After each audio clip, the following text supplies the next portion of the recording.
This magnificent portrait of el-Ouahed, Ambassador to the ruler of Morocco, forms part of the Research and Cultural Collections at the University of Birmingham.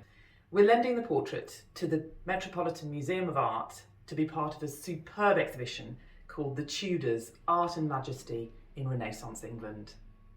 This wonderful painting of the Moroccan Ambassador to the court of Elizabeth I usually hangs in the Shakespeare Institute because it's one of the most vivid souvenirs we've got of the London in which Shakespeare was living around the time he began to think about dramatising a little Italian short story about a Moorish warrior working for Venice.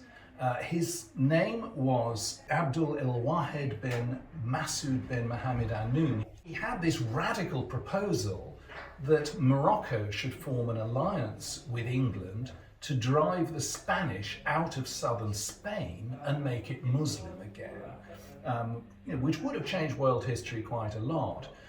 It didn't happen, partly because Elizabeth died and her successor James I made peace with Spain, but partly because Anoun himself ran into trouble at home because it was discovered that he'd been brought up as a Christian and had then reverted to Islam, so that he only had the status of a convert.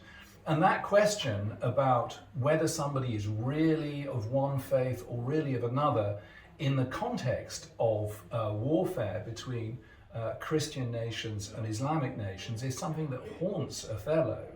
And the word Barbary, the word Mauritania, which are very much associated with this embassy, keep creeping into the play.